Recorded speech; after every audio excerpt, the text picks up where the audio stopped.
चलो अभी तक क्या चल रहा था, स्वर वर्ण है ना। वर्ण के कितने भेद हैं, 2, स्वर और व्यंजन। तो अभी तक चल रहा था क्या, स्वर। अब आ गया क्या, व्यंजन वर्ण। तो व्यंजन वर्ण किसे कहते हैं, जिस वर्ण का उच्चारण स्वर की सहायता से होता है उन्हें व्यंजन वर्ण कहते हैं या व्यंजन वर्ण कहा जाता है। यानी जिसके उच्चारण में स्वर आ जाए, स्वर की संख्या 11। जैसे देखो क, क्या है, क बोलते हो तो क्या आता है, क धन अ, तब ना क। ख बोलते हो तो ख धन आ रहा है, अ क्या है, स्वर वर्ण है।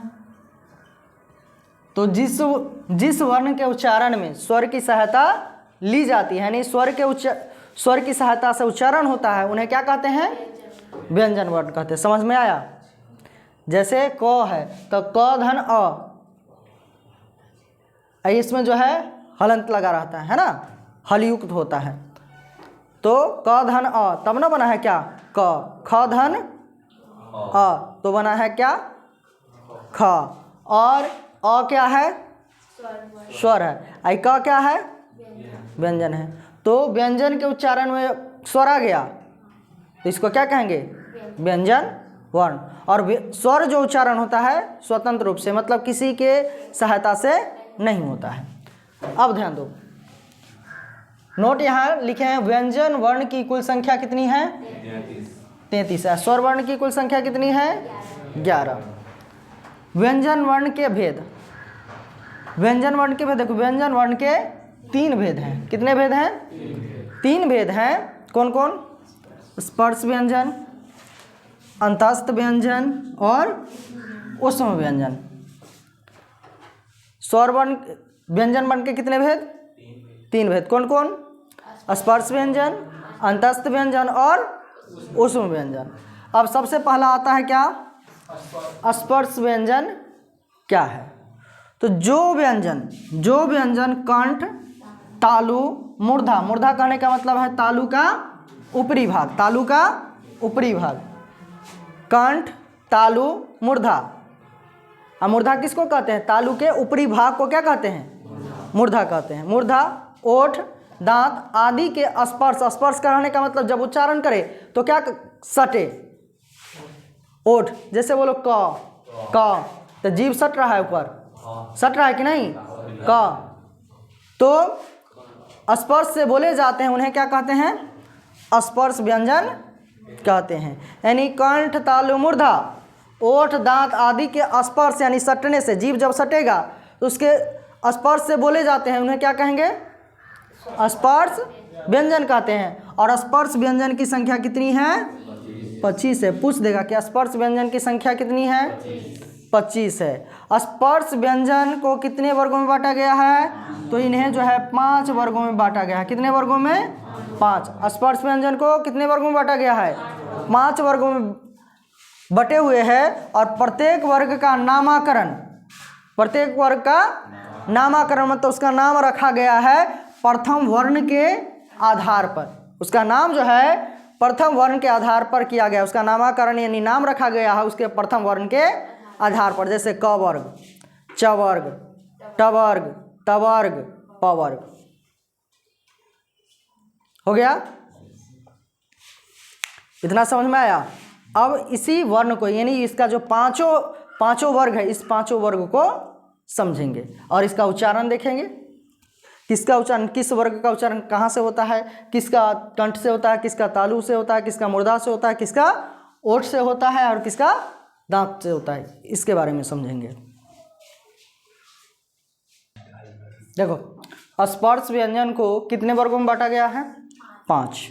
ये 5 वर्ग यही है, क वर्ग, च वर्ग, ट वर्ग, त वर्ग और प वर्ग। इसकी संख्या कितनी है, 25 है। देख लो सब में 5-5 गो है, 5 वर्ग है, 5-5 गो है, तो कितना हो गया 25। संख्या समझ गए, 25। अब ध्यान दो, क वर्ग में क्या बताया कि इसके पहले वर्ग के आधार पर ही इसका नामकरण किया गया है। तो क से शुरू है तो इसको कहेंगे क्या, क वर्ग। तो क, ख, ग, घ और अंग, ये क वर्ग का क वर्ग है और इसका उच्चारण कंठ के स्पर्श से होता है। क ख ग कंठ से हो रहा है ना, कंठ से हो रहा है, यानी क वर्ग का सारा किससे उच्चारण होगा? कंठ से। समझ में आया? अब ध्यान दो, उसके बाद क्या है? च वर्ग। क्या है? च वर्ग। पहला अक्षर यहाँ क्या है? च। इसी के नाम पर रखा गया वर्ग का नाम च वर्ग। तो च छ ज झ और य, इसका उच्चारण तालु से। बोलो च। च सट रहा है तालु में, सट रहा है ना।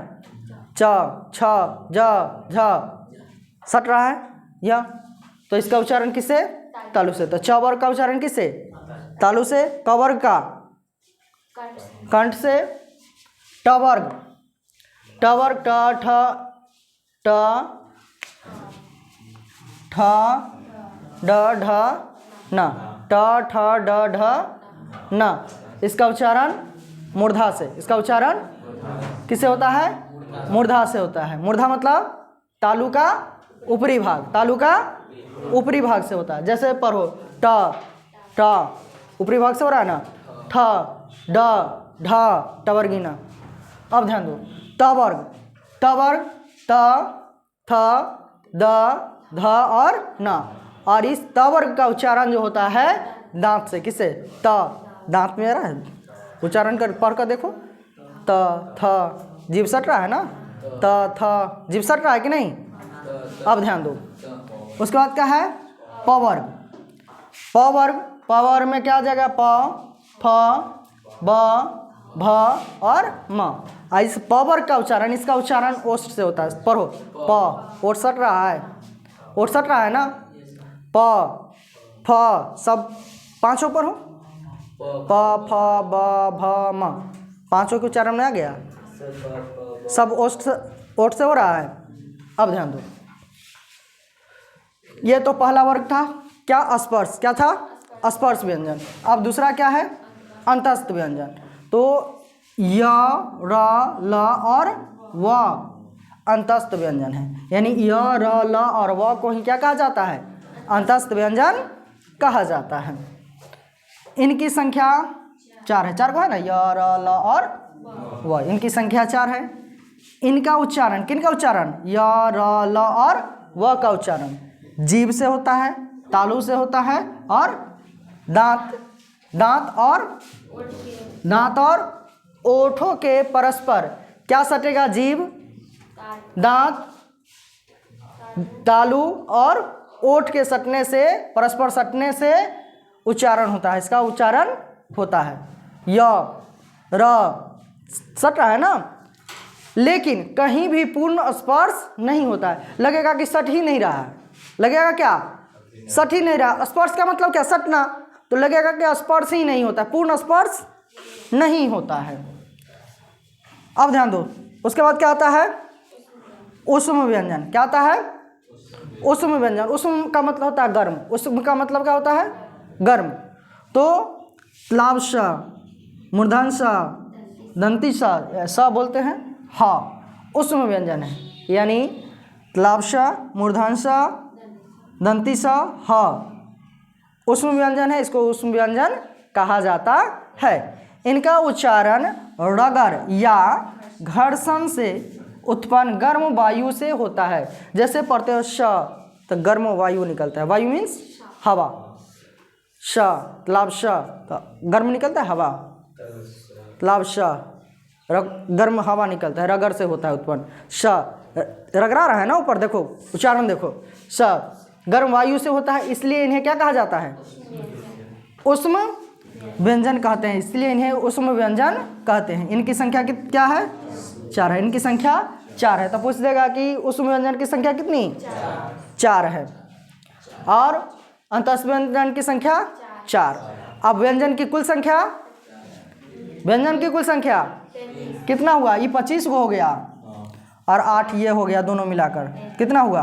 33। और कुल जो है वर्ण की संख्या कितना? 52। कुल 52। तो 52 में से जो है स्वर कितना? 11 और व्यंजन कितना? 33। कितना हो गया?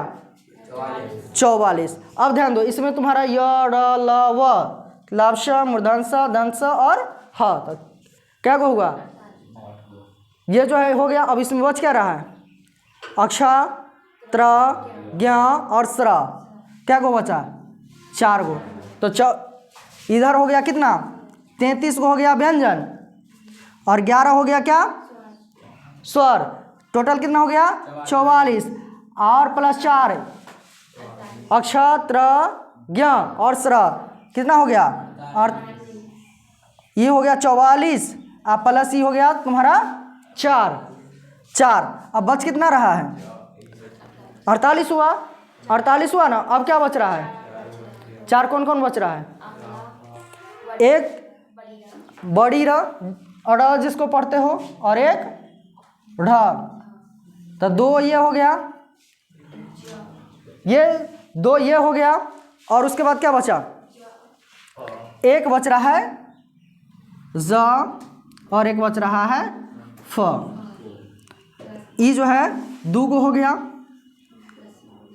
कितना हो गया 52 हो गया। कुल वर्णों की संख्या कितना 52, समझ में आया। अब ध्यान देना, इसके लिए इंग्लिश में लिखा जाता है जेड, जेड से इसको सूचित किया जाता है। यदि यहाँ ज के नीचे यहाँ जो है बिंदु लगा हो तो क्या लिखोगे जेड, और फ के नीचे लगा हो तो क्या लिखोगे एफ। पीएच से फ लिखते हो ना, लेकिन यदि यहाँ लिखा हो क्या बिंदु लगा हो तो इसके लिए एफ लिखना, ध्यान रखोगे। जैसे जाकिर लिखते हो ना, क्या जाकिर, तब क्या लिखोगे जाकिर लिखोगे इस तरह, समझ में आया। तो ज के लिए क्या लिखते हो जेड, यहाँ बिंदु ना लगा हो तो क्या लिखोगे जे, समझ में आ गया। तो बस आज के लिए इतना ही, बात बाकी अगले क्लास में पढ़ेंगे।